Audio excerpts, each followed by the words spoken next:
ಮತ್ತು ಆಹಾರ ದೊರಕುವುದು. ಇದರಿಂದ ಮುಂದಿನ ಪೀಳಿಗೆಗೆ ಉತ್ತಮ ಆರೋಗ್ಯಯುತ ಜೀವನವನ್ನು ಒದಗಿಸಲು ಸಾಧ್ಯವಾಗುತ್ತದೆ. ಮಾನವನ ಚಟುವಟಿಕೆಗಳಿಂದ ಹಾನಿಯಾಗುತ್ತಿರುವ ನೈಸರ್ಗಿಕ ಸಂಪನ್ಮೂಲಗಳನ್ನು ಮತ್ತು ಜೀವ ವೈವಿಧ್ಯವನ್ನು ರಕ್ಷಿಸುವುದೇ ಪರಿಸರ ಸಂರಕ್ಷಣೆ. ವಸ್ತುಗಳ ಮಿತ ಬಳಕೆ, ಮರುಬಳಕೆ, ಸಸ್ಯಗಳನ್ನು ನೆಡುವುದು, ನೆಲ, ಜಲ, ತರುಲತೆಗಳನ್ನು ಸಂರಕ್ಷಿಸುವುದು ಪರಿಸರ ಸಂರಕ್ಷಣೆಯ ಮುಖ್ಯ ಭಾಗವಾಗಿದೆ. ತ್ಯಾಜ್ಯಗಳನ್ನು ವೈಜ್ಞಾನಿಕವಾಗಿ ನಿರ್ವಹಣೆ ಮಾಡಿ ಪರಿಸರವನ್ನು ನಾವು ರಕ್ಷಿಸಬೇಕು. ಈ ಜನಜಾಗೃತಿ ಮನೆ ಮನೆಗೂ ತಲುಪಿ ಪರಿಸರ ಸಂರಕ್ಷಣೆಗೆ ನಮ್ಮ ಒಂದು ಸಣ್ಣ ತನುಮನಗಳನ್ನು ಪ್ರೇರೇಪಿಸಲು ನಮ್ಮ ಒಂದು ಪ್ರಯತ್ನವೇ ಇಂದಿನ ಈ ನೃತ್ಯ ರೂಪಕ. ಇದನ್ನು ವೀಕ್ಷಿಸಿ, ಆನಂದಿಸಿ, ಯೋಚಿಸಿ, ನಮ್ಮ ಪ್ರಯತ್ನವನ್ನು ಬೆಂಬಲಿಸಿರಿ, ನಮ್ಮನ್ನು ಪ್ರೋತ್ಸಾಹಿಸಿರಿ, ಆಶೀರ್ವದಿಸಿರಿ.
ನಾ ಜ್ಞಾನವಂತ, ನಾ ವಿದ್ಯಾವಂತ, ನಾ ಭೂಮಿಗೊಡೆಯ,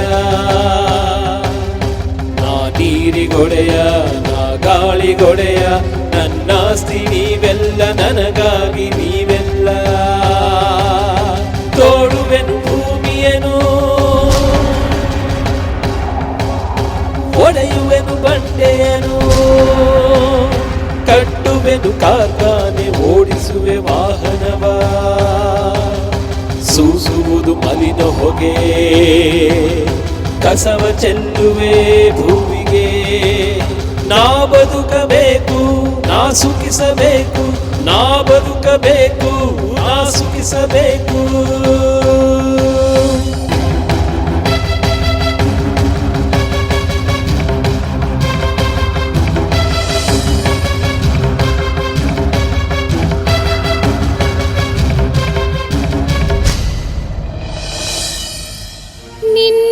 ಬದುಕಿಗೆ ಬರಡಾಗುತ್ತಿದೆ ಭೂಮಿ,